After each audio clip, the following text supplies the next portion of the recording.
नमस्कार दोस्तों। ईश्वर हमारे रास्ते कब आसान कर देते हैं, चलिए जानते हैं इस वीडियो के माध्यम से। एक समय की बात है, एक छोटे से गांव में रमेश नाम और कुसुम नामक दंपति रहते थे। उनका जीवन सादगी और प्रेम से भरा हुआ था। रमेश एक मेहनती किसान थे, जबकि कुसुम घर की देखभाल करती थी। उनका घर मिट्टी की दीवारों और खरपतवारों की छत वाला था, जिसमें एक छोटा सा आंगन, तुलसी का पौधा था। उनकी एक ही संतान थी, जो सुंदर, चंचल और संस्कारी थी। सुमति का जन्म एक शुभ दिन हुआ था और उसके आगमन से घर में खुशियों की लहर दौड़ गई थी। वह बचपन से ही अपने माता पिता की लाडली थी और उनसे जीवन के मूल्यवान पाठ सीखती रही। परिवार का जीवन सुख में चल रहा था, लेकिन नियति को कुछ और ही मंजूर था। एक वर्ष गांव में एक भयंकर महामारी फैली, जिसने कई लोगों की जान ले ली। दुर्भाग्यवश रमेश और कुसुम भी इस महामारी का शिकार हो गई और सुमति को अकेला छोड़ गई। अपने माता पिता के निधन के बाद सुमति ने हिम्मत नहीं हारी और आत्मनिर्भर बनने का निर्णय लिया। वह खेती बाड़ी में मजदूरी करके अपना जीवन यापन करने लगी। उसकी मेहनत, ईमानदारी और सादगी ने उसे गांव का प्रिय बना दिया था। सुमति की गहरी धार्मिक आस्था थी। वह हर सुबह गांव के बाहर स्थित एक प्राचीन शिव मंदिर में पूजा करने जाती थी। यह मंदिर एक छोटे से पहाड़ पर स्थित था, जहां एक पुराना शिवलिंग स्थापित था, जिसे लोग बहुत श्रद्धा से पूजते थे। सुमति ने इस मंदिर को अपना दूसरा घर मान लिया था, जहां वह भगवान शिव से आशीर्वाद प्राप्त करती थी और अपने जीवन की कठिन समय में शांति की तलाश करती थी। एक दिन सोमवार के शुभ अवसर पर सुमति अपने साथ एक लोटा दूध लेकर शिवलिंग पर अर्पित करने के लिए मंदिर गई। जब वह मंदिर पहुंची तो उसने देखा कि वहां कोई नहीं था और यह देखकर उसे थोड़ी घबराहट महसूस हुई, लेकिन उसने इसे नज़रअंदाज किया और अपनी पूजा में मन लगाया। जैसे ही वह शिवलिंग पर दूध चढ़ाने के लिए झुकी, अचानक एक सांप तेजी से शिवलिंग के पास आया और शिवलिंग से लिपट गया। सुमति घबरा गई, लेकिन उसने हिम्मत नहीं हारी। उसने धीरे से दूध का लोटा शिवलिंग के पास रखा और पीछे हट गई। सांप ने दूध पिया और फिर धीरे धीरे शिवलिंग से उतरकर चला गया। सुमति हैरान और भयभीत थी, लेकिन उसने भगवान शिव के सामने हाथ जोड़कर प्रार्थना की और मंदिर से बाहर निकल गई। हर सोमवार सुमति शिवलिंग पर दूध अर्पित करने मंदिर जाती थी, जहाँ एक सांप आकर दूध पीता था। एक सोमवार खेत में काम की व्यवस्था के कारण सुमति मंदिर नहीं जा पाई। उस दिन खेत में काम करते समय एक सांप उसके सामने आ गया, लेकिन बिना कोई नुकसान पहुंचाए चला गया। शाम को घर लौटते समय एक और सांप ने उसका रास्ता काटा। इन घटनाओं ने सुमति को सोचने पर मजबूर कर दिया कि कहीं यह संकेत तो नहीं है कि उसने मंदिर में दूध अर्पित करने का अपना कर्तव्य भुला दिया है। तुरंत सुमति घर गई, दूध लिया और मंदिर पहुंची। वहां उसने देखा कि वही सांप शिवलिंग से लिपटा हुआ था।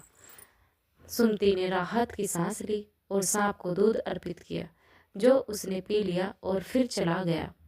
रात में सुमति के मन में सवाल उठा, क्या यह सांप उसे उसके कर्तव्यों की याद दिलाने के लिए आ रहा है या इसका कोई और रहस्य है। हर सोमवार सुमति शिवलिंग पर दूध अर्पित करने मंदिर जाती थी, जहाँ एक सांप आकर दूध पीता था। एक सोमवार सुमति मंदिर पहुंची तो देखा कि सांप शिवलिंग पर लिपटा हुआ नहीं था, बल्कि बक्से के पास बैठा था, जैसे कुछ संदेश देना चाहता हो। सुमति ने हंसते हुए कहा, क्या हुआ, अब तुम बक्से पर बैठ गए हो? क्या शिव जी नाराज हो? जैसे ही उसने बक्से के पास दूध रखा, सांप ने दूध पीने के बजाय बक्से से नीचे उतरकर उसी पर वापस चढ़ना शुरू कर दिया। यह देख सुमति हैरान हो गई और महसूस किया कि सांप कुछ संदेश देना चाहता है। उसने बक्से को खोला और उसमें से एक पत्र मिला। पत्र पढ़कर सुमति को झटका लगा। उसमें लिखा था, मैं सांप नहीं, पहले एक इंसान था। मेरी गलती के कारण मुझे यह रूप मिला।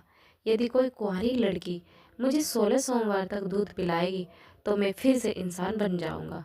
सुमति के हाथ कांप उठे और दिल की धड़कनें तेज हो गई। क्या यह सच हो सकता है? क्या यह सांप वास्तव में इंसान था?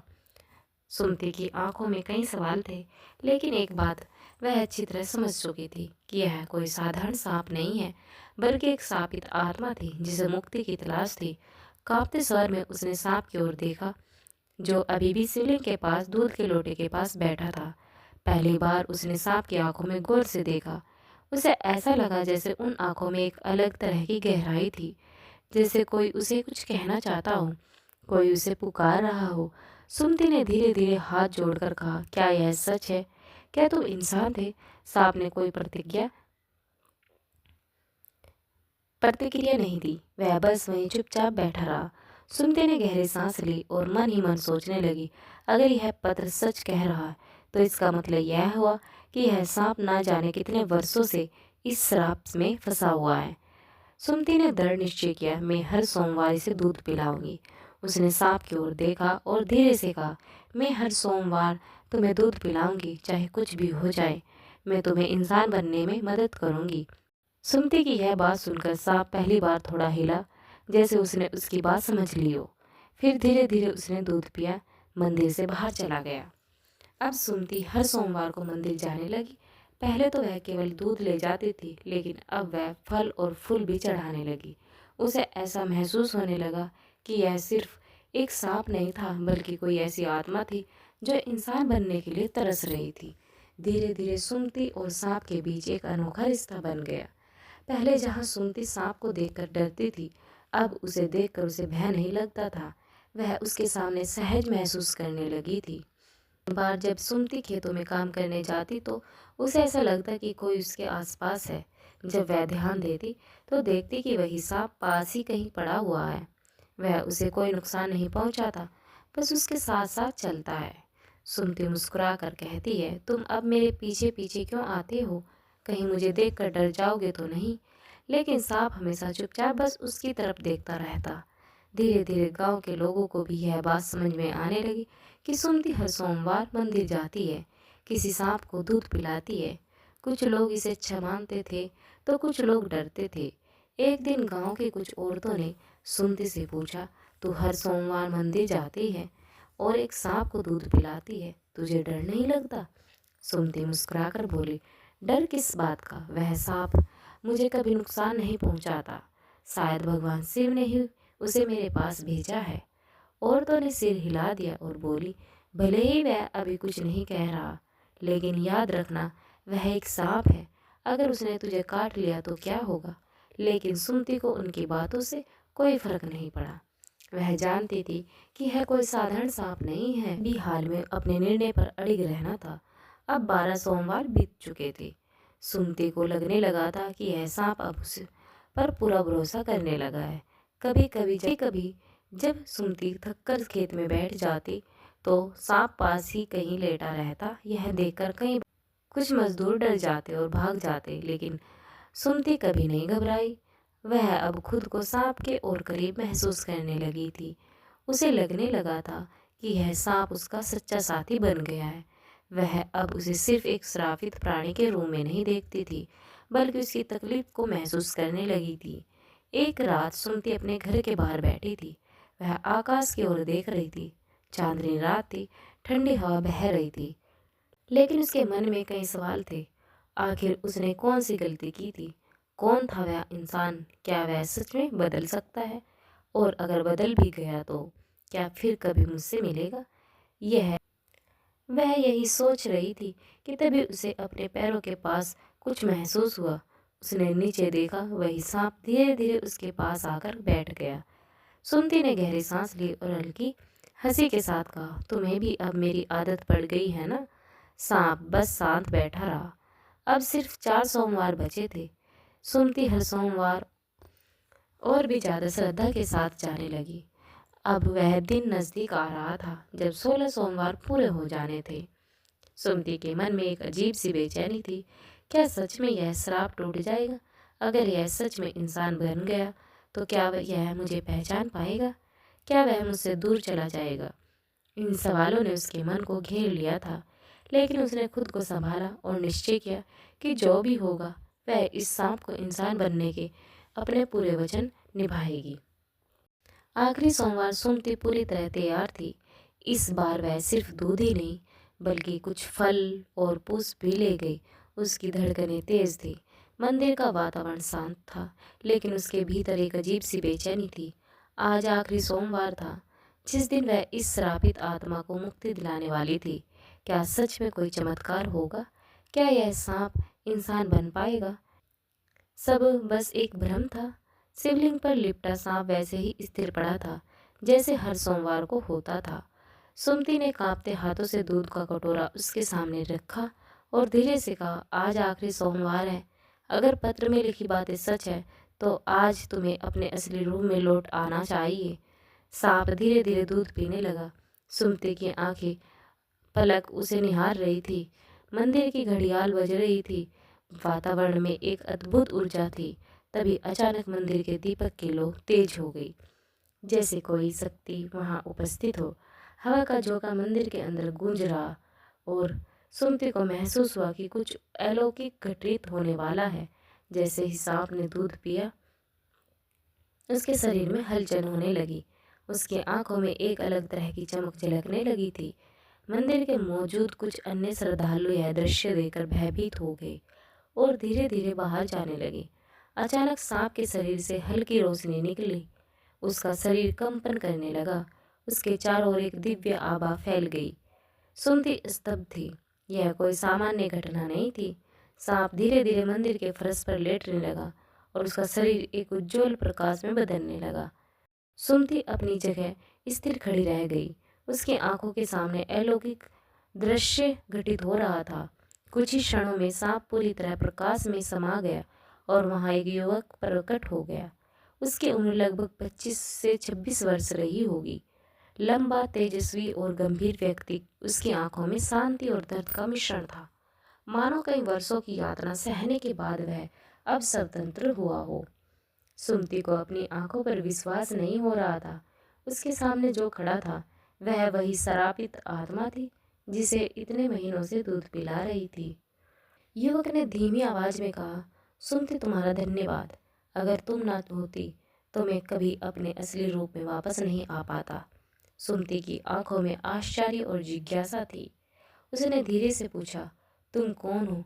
तुम्हें यह श्राप क्यों मिला था? युवक ने गहरी सांस ली और बोला, सदियों पहले मैं एक राजकुमार था, लेकिन अहंकार और क्रोध के कारण मैंने एक महान साधु का अपमान किया था। उन्होंने मुझे श्राप दे दिया था कि मैं एक नाग के रूप में जन्म लूं। जब तक कोई सच्चे मन से मुझे 16 सोमवार तक दूध न पिलाएगा, तब तक मैं इस योनि में ही फंसा रहूंगा। तुमने न केवल मुझे मुक्त किया, बल्कि मेरी आत्मा को भी शुद्ध कर दिया। सुमति भौचक्का थी। उसे समझ में नहीं आ रहा था कि वह इस पर विश्वास करे या नहीं। यह सच था क्या? क्या यह वही श्रापित राजकुमार था? युवक ने कविता की ओर देखा और कहा, अब जब मैं मुक्त हो गया हूँ तो मुझे अपने राज्य लौटना होगा, लेकिन मैं तुम्हारा यह उपकार कभी नहीं भूल सकता। कविता की आंखों में हल्की नमी थी। इतने महीनों से उसने इस नाग को अपना मित्र माना था, और अब जब वह इंसान बन चुका था तो क्या वह हमेशा के लिए चला जाएगा? सुमति ने धीरे से कहा, तुम चले जाओगे? युवक मुस्कुराया और बोला, मैं कहीं नहीं जा रहा। मैं तब तक यहीं रहूंगा जब तक तुम मुझे स्वीकार नहीं कर लेती। सुमति, तुमने मुझे नया जीवन दिया है। अब यह जीवन तुम्हारे बिना अधूरा है। सुमति की आंखों में विस्मय था। वह कुछ बोल नहीं पाई। क्या यह सच था? क्या वह, जिसे वह अब तक साफ समझ रही थी, अब उसका जीवन साथी बनने की इच्छा रखता था? मंदिर की घंटियां गूंज रही थी। ऐसा प्रतीत हो रहा था मानो स्वयं महादेव इस पवित्र मिलन के साक्षी बन रहे हो। सुमति के मन में अनगिनत भाव उमड़ रहे थे। अविश्वास, आनंद, संकोच और हृदय की धड़कनों को बढ़ा देने वाली एक अनकही भावना। युवक अब उसके सामने खड़ा था, एक दिव्य तेजस्वी पुरुष जिसे उसने अपने हाथों से दूध पिलाया, जिसे उसने सच्चे मन से अपनाया और आज जो उसके जीवन का सबसे महत्वपूर्ण हिस्सा बन चुका था। सुमति की आंखों में सवाल थे, परंतु युवक के चेहरे पर सिर्फ सुकून था। उसने एक कदम आगे बढ़ाया और सुमति का हाथ थाम लिया। सुमति, क्या तुम मेरी जीवन संगिनी बनोगी? सुमति स्तब्ध थी। यह सब इतनी जल्दी कैसे हुआ? क्या सच में नियति ने उसके लिए यही तय किया था? उसकी आंखों में हल्की सी नमी थी, लेकिन उसमें संकोच की जगह अब विश्वास था। उसने धीरे से कहा, अगर महादेव ने हमारे रास्ते को जोड़ दिया है तो इसे कोई नहीं बदल सकता। युवक की आंखों में चमक आ गई। उसने मंदिर में ही सुमति के सामने घुटनों के बल बैठकर उसकी सहमति मांगी। यह देखकर वहां उपस्थित गांव के कुछ लोग भी मुस्कुराने लगे और सुमति ने हाँ कर दी। अगले ही दिन गांव के शिव मंदिर में सुमति और उस युवक की, जो राजकुमार था, उनका विवाह संपन्न हुआ। शिवलिंग के समक्ष अग्नि को साक्षी मानकर दोनों ने 7 फेरे लिए और गांव वालों ने इस अलौकिक प्रेम गाथा को स्वीकार किया और इस पवित्र मिलन के गवाह बने। विवाह के पश्चात राजकुमार ने सुमति से कहा, अब समय आ गया है कि हम इस गांव को छोड़कर एक नई जगह चलें, जहां कोई हमारे अतीत से न पहचाने। सुमति को राजकुमार पर पूरा विश्वास था। उसने हामी भर दी और दोनों एक नए जीवन की ओर बढ़ गए। वर्षों बाद अब राजकुमार और सुमति एक खुशहाल दंपति थे। उनके पास एक सुंदर घर था, जहां भक्ति, प्रेम और वफादारी का वास था। राजकुमार अब एक सम्मानित व्यक्ति बन चुका था और सुमति आज भी शिव मंदिर में हर सोमवार को दूध चढ़ाती थी, लेकिन अब किसी श्राप को मिटाने के लिए नहीं, बल्कि अपने परम विश्वास और भक्ति को बनाए रखने के लिए। दोस्तों, हम सच्चे दिल से किसी की मदद करते हैं और अपने कर्तव्यों को निभाते हैं तो ईश्वर भी हमारी राह आसान कर देते हैं। विश्वास और वफादारी सच्चाई ही जीवन की सबसे बड़ी पूंजी है, जो किसी भी मुश्किल को पार कर सकती है। दोस्तों, कहानी कैसी लगी कमेंट बॉक्स में कमेंट करके ज़रूर बताएं। वीडियो को लाइक, शेयर और हमारे चैनल को सब्सक्राइब करें। धन्यवाद।